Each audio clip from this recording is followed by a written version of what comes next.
Jerusalem, the Contested City. Lecture 10. Jerusalem Liberated. The last lecture described the conquest of Jerusalem by the Crusaders, and I tried to give some idea about their plans to lay out a kind of permanent kingdom, that they intended to stay in Palestine. And one of the interesting sort of sidelights in this is that among the modern historians of the Crusades, there's a very special place for the Israeli historians. The Israeli historians have interested themselves a great deal in the Crusade, and for reasons that don't take a lot of imagining. This was a polity, this Crusader kingdom, set up in the Middle East by Europeans with an ideological kind of base. It was set up in a very hostile environment under very difficult circumstances, and there was an attempt to recruit manpower, to keep a sustainable level of manpower. And so there are all sorts of interesting analogies with the state of Israel, which have struck, as I say, these Israeli historians who have made considerable effort to study the Crusader kingdom. But the Crusader kingdom came to an end, and it came to an end at the hands of the surrounding Muslims. Not the same Muslims who were there when the Crusaders arrived. This was a different set. The kingdom perhaps one could foresee the end. Even if we didn't know who the enemy was, we could perhaps predict the end of the kingdom because, first of all, the manpower, the demography of the city could not be kept up. They could not sustain a critical level of population. The supply lines to Europe were far too long and too dangerous, and the environment was simply too hostile. They were surrounded by a sea of Muslims. But in the final analysis, the Crusaders met their match in the man called Salah ad-Din in Arabic, and whom the Westerners known as Saladin, who was the ruler of Syria and Egypt at the time this whole enterprise came to an end. Salah ad-Din was part of a series of rulers his predecessors were Turkish generals who had begun their careers in Mosul in what is today northern Iraq, and then finally expanded their influence westward to Aleppo, and then finally southward to Damascus until they finally controlled all of Syria, all of northern Iraq and Syria. And when this was finally accomplished, the ruler was a man named Nur-ad-Din, who ruled that area from 1146 to 1174. Nur-ad-Din had in mind the reconquest of Jerusalem and of Palestine as well as Syria, but he died before he had a chance to accomplish this, and it fell to his successor, who was a Kurdish general, one of his Kurdish generals called Salah ad-Din, who ruled Syria after 1174 and who accomplished finally the conquest of Jerusalem, or the reconquest of Jerusalem. But first, Salah ad-Din had another project, which Nur-ad-Din had as well before him, which was to drive the Shiite Fatimids from Egypt. Both these people were from a staunchly Sunni part of the population, and they regarded the Shiites, or the party of Ali, as the mortal enemies of Orthodox Islam. The Shiites had made no attempt to disguise their plans to unseat the Caliph and bring down Sunni Islam. And so these two staunch Sunni advocates, and both military men, had in their sights, in the first instance, the Shiites, and so Egypt was their primary target. And they eventually, Salah ad-Din, conquered Egypt and overturned the entire Shiite establishment, drove the Shiites out, reinstituted Sunni institutions inside Egypt, and it was only then that he could turn his attention, or he chose to turn his attention toward the problem of Jerusalem. Both Nur-ad-Din and Salah ad-Din understood that before they could successfully push the Crusaders out of Palestine and bring an end to this Latin kingdom, they would have to raise support among their own people. They have to get some sort of enthusiasm for the prospect of a holy war against these foreigners, against these Frangis. And that holy war, jihad, does not come about simply by the declaration of it. It has to be psychologically prepared for. The people have to be ready for it. They have to agree to it. In fact, they have to show some enthusiasm for it. And so the first part of the program of both Nur-ad-Din and Saladin was to raise the Muslim consciousness about Jerusalem, the fate of Jerusalem, and the importance of Jerusalem in the first instance. And to do this, I mean, they used personal diplomacy, but they also used a kind of public propaganda weapon that they had at their disposal. There were in circulation a number of works called The Merits of Jerusalem. And these Merits of Jerusalem were little more than collections of the sayings attributed to Muhammad. Whether they were authentic or not was sort of beside the point. They were attributed to the Prophet. And in these sayings, Muhammad lauded the merits of Jerusalem, the virtues of Jerusalem, particularly the spiritual blessings attached to the city of Jerusalem. These works were read out in the mosques of Syria and at the Friday services when Muslims worshiped together. And this was the beginning of a campaign to get Muslims enthusiastic on the subject of a jihad, of taking up arms to drive these infidels out of the holy city. And the interesting thing is that neither Nur-ad-Din nor Saladin managed to convince a lot of their neighbors further away of the importance of this project. That Saladin tried to interest the caliph, the head of the entire Sunni community, in Baghdad, the man whose skin, in effect, he had saved from this Shiite threat, to interest himself in a jihad or counter-crusade. The people in Baghdad were totally uninterested in this project, and as were many of the Egyptians and the North Africans. This was essentially Saladin and his Syrian army that accomplished this. And so it was announced as a jihad, but it was essentially a local campaign. As it turned out, Saladin did not need a great deal of outside help. The Crusaders, the Latin kingdom, was really in a quite a bad way by the time the critical moment arrived. And the critical moment arrived in the year 1187, and it arrived not in Jerusalem, but in a battle between the two forces, between Saladin's army and the Crusader army, not in Jerusalem, not even in Judea, but in Galilee, at a place called Hattin. There's a defile there where the two armies met on July the 4th of 1187.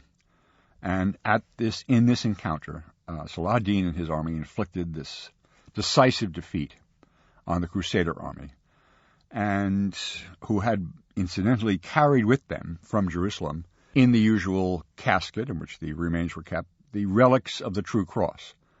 Relics of the True Cross had been in Jerusalem all the time. They were, the last time we noted them, had been taken off by the Persians, who had taken the city in 614, and they were restored by the Emperor Heraclius, who carried them back into the city in 628 A.D. in great triumph. And they rested there from 628 all through the Muslim period into the Crusader period, and now they are being carried into battle against the Muslims to no avail, as it turned out. This was a disastrous defeat of the Crusaders. The king was captured. Guy of Lusignan was captured, and he was sent off to Damascus to be held for ransom. There was money to be made by the capture of important prisoners in these wars. Much more to be gained by ransoming, putting them up for sale, in a sense, than killing them. So Guy of Lusignan was finally ransomed, but who were not ransomed, right? And this shows something of the seriousness of this struggle, were the elite shock troops of the kingdom, namely the Knights Templars and the Knights Hospitallers. And these two groups were executed on the spot, some by Saladin himself, others by his lieutenants, each of whom wielded a sword in turn. And one of the Muslim historians, notes sort of in passing that some of these people were not terribly skilled in butchery, and so it took some time to do the beheading in some cases. The victorious army then marched south and attacked the city of Jerusalem, and the fighting there was fierce. There were troops had been left behind. Some troops, a holding force, had been left behind in Jerusalem, and they held out but it was clear that they couldn't do this very long. But they resorted to a threat, which in the end turned out to be successful, that they threatened they would burn down, if the Muslims did not release them for ransom, that they would burn down the Dome of the Rock and the Aqsa Mosque, and unless they were given amnesty in return for their surrender. Salah ad-Din finally agreed, and on the payment of 10 dinars for each man, 5 for each woman, and 2 for all the marginal toddlers, they were released. They took the relics of the Holy Cross back with them to Europe. Once it spread, it was already in pieces, in fragments, and it spread all over Europe then, and so ended up with a great number of people in possession of relics of the true cross. The city capitulated on Friday, October the 2nd of 1187, and it was the end of this Latin kingdom. Not even a century of life did it enjoy, and the city was back in the hands of the Muslims. The Muslim armies did exactly as the Frankish armies had done before them. They swarmed back through the city now not filled with blood the way it had been on the first occasion, because most of these defenders had been allowed free on the payment of this ransom. But they immediately set to reconverting some of the places that the Crusaders had taken over. The Dome of the Rock, for example, one of the first things they did was they climbed to the top of the Dome of the Rock and removed the crucifix, or the cross rather, that was up there. Also, inside the church that they had converted, the Crusaders had converted the Dome of the Rock into, inside there were, in the European fashion, pictures and statues and other Christian paraphernalia. The rock, as I had mentioned earlier, had been covered over with marble. It's interesting. We have an account of a Muslim being taken into this church during the time of the Crusader occupation. This was a Muslim who was allowed into the city, and he went up to the Dome of the Rock to look in there out of curiosity, and he went in, and he noted with some amusement that there were pictures inside. Muslims, this was a taboo for Muslims, pictorial art, and he was particularly taken by the fact that there was, as he wrote down in his memoirs later, there was a picture of God as a child. Can you imagine? Said he, in disbelief. Another little side note, he went out later and said he had to pray, and the courteous Crusaders, who were Templars, I think, who were showing him around, said, by all means, pray. And he turned toward Mecca and started praying, and they said, no, you're praying in the wrong direction, sir. And they faced him east, and he resolutely turned back south toward Mecca, and they faced him east again. So it ended up as a kind of wrestling match between him and his hosts about which direction he would face in. At any rate, they took down the pictures, and they uncovered the rock and restored this to its position as a shrine. And the Aqsa Mosque was put into some sort of condition. They said it was terrible. There were latrines in there and places where grain was stored. This was the armory and the headquarters of the Knights Templars. It was a barracks for all practical purposes. And so that was cleared out. And then they took over some Christian things. They took over, most notably, one of the little architectural gems of Jerusalem is a church that the Crusaders built called the Church of St. Anne. It is on the eastern side of the city, near what is called St. Stephen's Gate, or the Lion's Gate, and it's a perfectly preserved Crusader church. Salah ad-Din took it over and converted it into a mosque, and there was a monastery next to it, which he converted into a madrasa, or a Muslim law school. And they redid the markets, etc. They converted the city as best they could back into its Muslim format before. One thing they didn't do, however, one thing that was recommended to Salah ad-Din by his advisors as an act of vengeance, to destroy the Church of the Holy Sepulchre. Right? As I mentioned earlier, Muslims have no particular respect for the place. Muslims respect certain Christian holy places because they agree that certain holy events took place there. For example, one of the best examples in and around Jerusalem is the site of Jesus' ascension that is marked on the top of the Mount of Olives, where Jesus was taken up into heaven to return only on the last day. Now, both Muslims and Christians share this belief about Jesus. And so there is a church up there, and there is a mosque right next to it. And so the two of them both revere that as a holy place. But the Muslims, as I pointed out earlier, do not believe that Jesus was executed or died on the cross or was buried or rose from the dead. And so the Church of the Holy Sepulchre they call by a rather unpleasant name. They have a nickname for it, which is not terribly attractive. And so his advisors suggested to Salah ad-Din that he destroyed this place, that this was the Christian holy place. His was the chance to get vengeance. And Salah ad-Din had a little more understanding about the nature of holy places, that you can take the church out of the holy place, but you can't take the holiness out of the place. And so he said, if I level this to the ground, the Christians will come and worship at the ashes. So what's the point? And so he left the Church of the Holy Sepulchre there. We'll hear more about this, and more about the Muslim relationship to the Church of the Holy Sepulchre. Salah ad-Din and his successors continued to rule this place more or less successfully until 1250, when there was another change of dynasty. And this one had a rather profound effect on, not on the ideology of Jerusalem, but on the face of Jerusalem. In 1250, a dynasty, an Egyptian dynasty, once again took control of Palestine. Rather than Syria and Palestine controlling Egypt, it reversed itself and went in the other direction. And this dynasty is called the Mamluks. Mamluk means literally a possession. The Mamluks were slaves, but they were military slaves. A curious institution in Islam. These people who were enslaved as young men, raised as Muslims. They were not Muslim to begin with. They were captives generally, most of them from the Caucasus. Raised as Muslims, raised as military people. And they finally rose to power to the point that they took over Egypt and ruled it between 1250 and 1516. And during that period, they also ruled Palestine. Now, these were outsiders and nouveau people. They were Muslims, all right, and they were sort of crude soldiers. But they were certainly pious, and they were certainly powerful.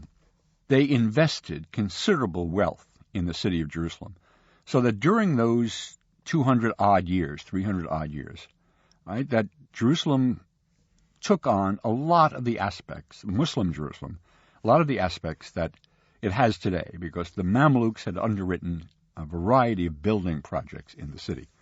And one of the ways in which they did this is an institution that is typical of Islam and bears a little bit of comment. And this is the institution called the Waqf, W-A-Q-F.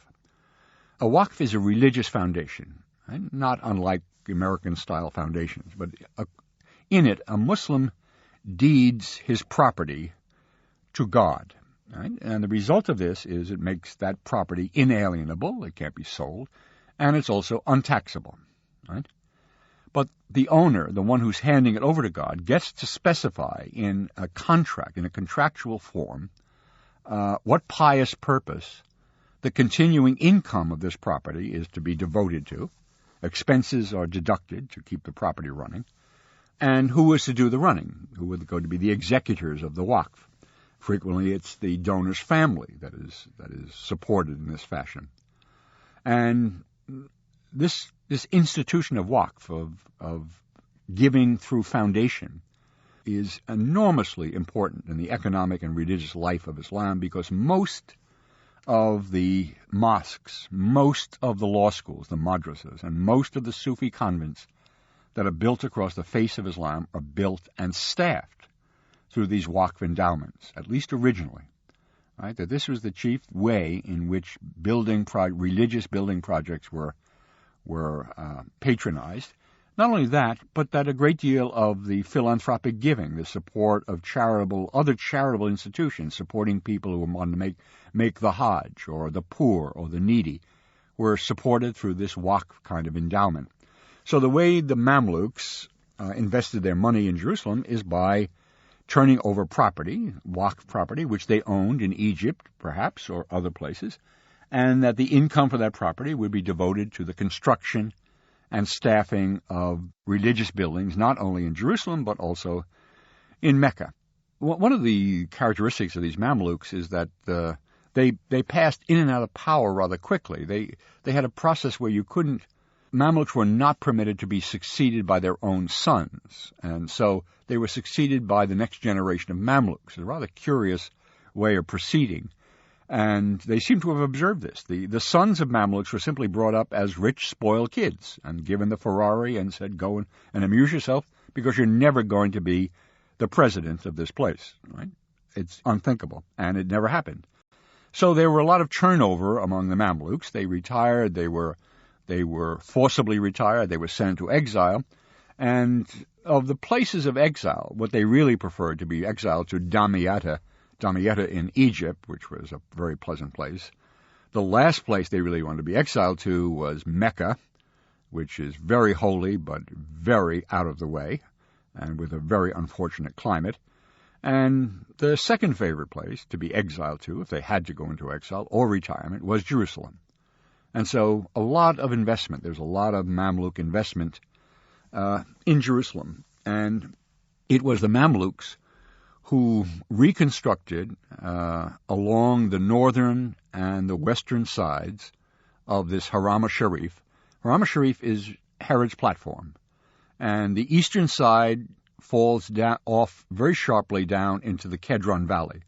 And just beyond the walls of the Haram on the eastern side are cemeteries, Muslim cemeteries, and then up on the other slope are Jewish cemeteries. And the reason why there are cemeteries there is because all of these people believe, Jews, Christians, and Muslims, that the last judgment is going to take place in this valley, to the eastern side of Jerusalem, the valley of Jehoshaphat or the valley of Kedron.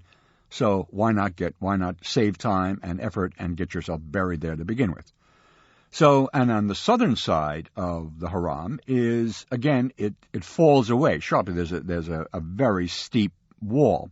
But on the western side and on the northern side, it runs out, the Haram abuts to the city, into the city of Jerusalem, the old city of Jerusalem. And so along these two sides, right, there are located, covering most of the sides, one after the other, either a madrasa or a Sufi convent or some other religious building, right, that were built by the Mamluks. So the whole frame, it's the Mamluks framed the Haram, right? And they also began to put up monuments on top of the Haram as well to frame the Dome of the Rock, for example. And so all of this supported by Waqf. Not only that, they also began to put up these same kinds of law schools in the streets that ran westward out of the Haram and northward out of the Haram, but mostly westward. So that all around this Haram al-Sharif are examples to this day of buildings, religious buildings, constructed by the Mamluks. One thing about Waqf, it didn't turn out in the long run to be a terribly successful institution for a number of reasons. The government interfered after a while. Muslim governments began to take over the Waqfs in the 19th century, and the money began to fall into other people's hands. It never reached its destination. And a good example of this is Jerusalem. Most of those buildings, most of those madrasas, those law schools, and those Sufi convents along the two sides of Jerusalem are today dilapidated and occupied by squatters. None of them performs its original function because the Waqf endowment of these places has collapsed. We can see these buildings, right? We get some idea of the grandeur of Muslim. We can see through the peeling plaster and the falling tiles to what Jerusalem was. But we also have help. We have the dates from this period, and specifically the year 1496.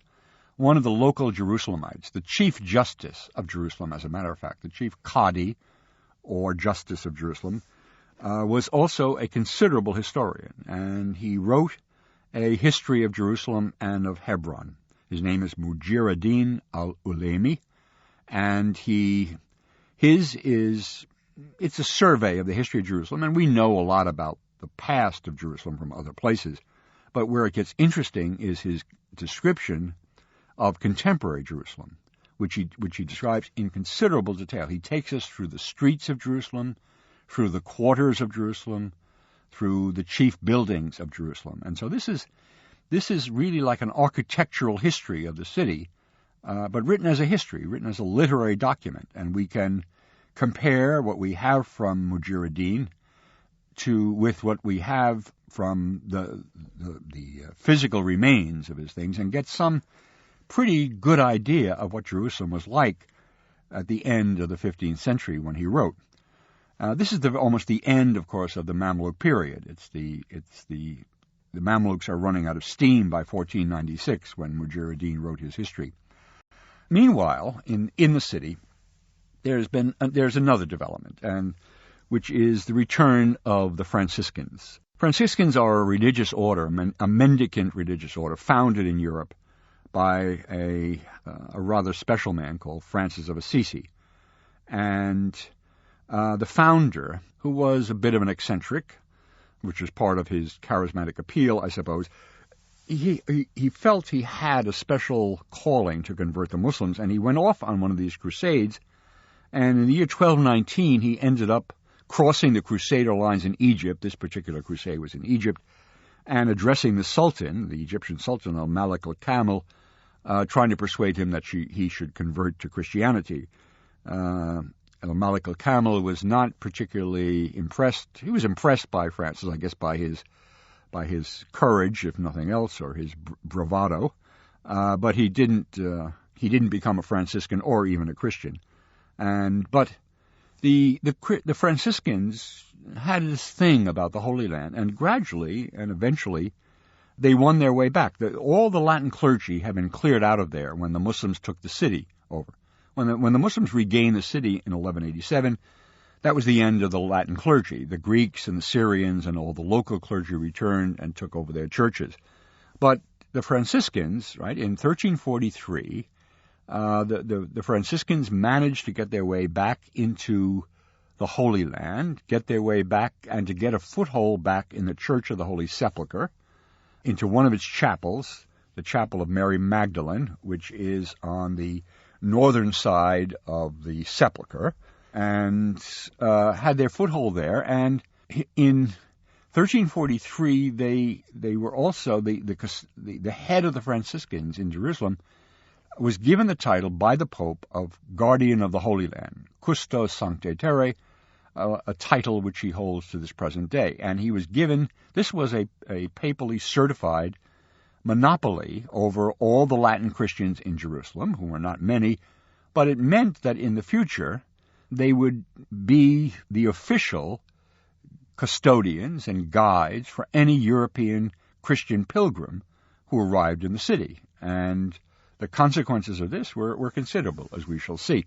Originally, where the Franciscans got their foothold as a residence was in a place on Mount Zion. Mount Zion, if you recall from the very beginning, that name started out attached to the southern spur on the eastern mountain of Jerusalem, and ended up, eventually, the name was simply transferred to the southern spur of the western mountain. So by the time we're talking about now, right, in this post-Crusader period, when one says Mount Zion, one is talking about the southern extension of the western hill of Jerusalem. And there in the upper room, the place identified as the site of Jesus' Last Supper, the Franciscans they took possession of the church and they built themselves a small convent. And in this supposed site of the Last Supper, that's where they located themselves for a number, close to 2 centuries. But in 1559, there was a constant kind of warfare going on among the Christian sects in Jerusalem, and even between the Christians and the Jews. This is not open warfare. This is an attempt to face down the extortionate demands of the rulers of Jerusalem, Muslim rulers, who kept charging for privileges and kept switching privileges to get new charges out of these people. So that the Franciscans were dislodged from Mount Zion and the property given to somebody else. And in 1559, they in turn bought out the impoverished Georgian Christians, the Christians from the Caucasus, the Republic of what is today the Republic of Georgia in the Caucasus, who had no outside support whatsoever.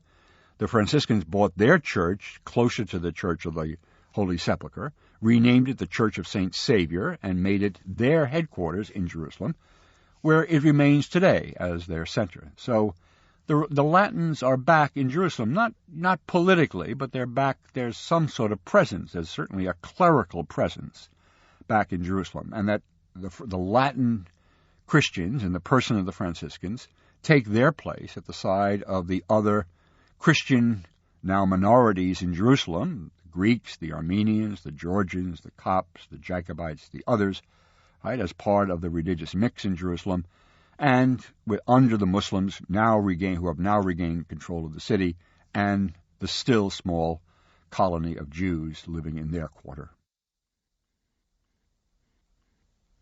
This ends Lecture 10.